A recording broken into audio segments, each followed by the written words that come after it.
সবাইকে স্বাগত জানিয়ে শুরু করছি আমার আজকের রেসিপি।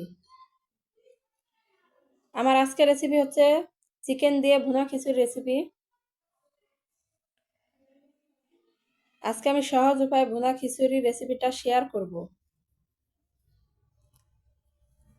যারা খিচুড়ি খেতে পছন্দ করেন তাদের কাছে আজকের রেসিপি সহজ মনে হবে এবং কি অনেক ভালো লাগবে। তাহলে চলুন দেখি সহজ উপায়ে কিভাবে চিকেন ভুনা খিচুড়ি রান্না করতে হয় ঝরঝরা করে। তার পুরো প্রস্তুত প্রণালীটা আপনাদের দেখিয়ে দেই।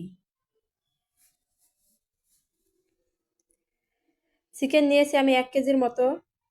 চিকেনের টুকরোগুলো আমি একটু বড় বড় করে কেটে নিয়েছি আমার পছন্দ মতো। চাইলে আপনারা ছোট ছোট টুকরো করে কেটে নিতে পারেন। আমি 500 গ্রাম মতো চাল ডাল নিয়েছি। আপনারা চাইলে আপনাদের পছন্দ মতো বাড়িয়ে বা কমিয়ে নিতে পারেন। চিকেন ও চাল ডালটা ধুয়ে পানি পরিষ্কার করে নিয়েছি।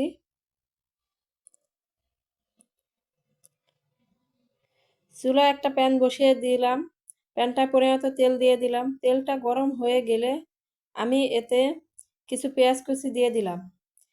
পেঁয়াজটা আমি ভেজে নেব। পেঁয়াজটা আমার ভাজা হয়ে গেলে আমি এতে এক এক করে মশলাগুলো দিয়ে দেব।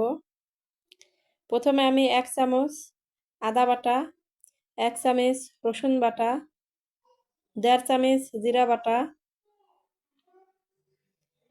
1 চামচ হলুদের গুঁড়া, 1 চামচ মরিচের গুঁড়া, পরিমাণ মতো লবণ, কয়েকটি গরম মশলা, দারচিনি, এলাচ, লবঙ্গ দিয়ে একটু পানি দিয়ে ভালো করে মশলাটা কষিয়ে নেব।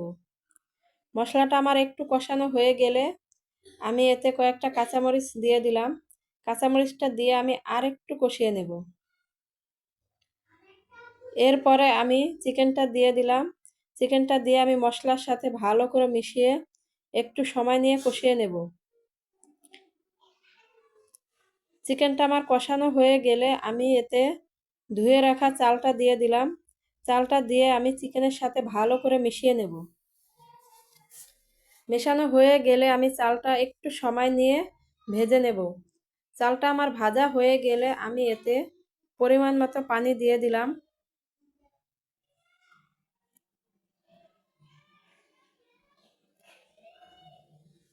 পানিটা বলক চলে আসলে আমি ঢাকনা দিয়ে ঢেকে কিছুক্ষণের জন্য রেখে দেব।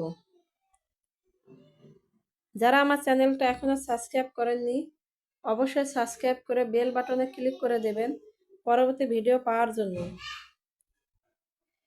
এরপরে ঢাকনা উঠিয়ে একটু নেড়ে চেড়ে কিছু ধনিয়া পাতা কুচি দিয়ে দিলাম। ধনিয়া পাতা কুচিটা দিয়ে আমি খিচুড়ির সাথে ভালো করে মিশিয়ে ঢাকনা দিয়ে ঢেকে দেব 10 মিনিটের জন্য লো হিটে।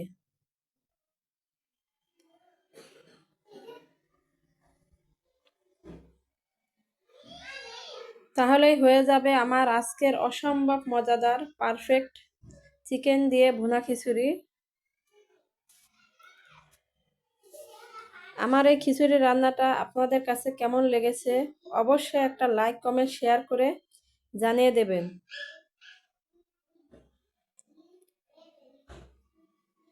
আল্লাহ হাফেজ।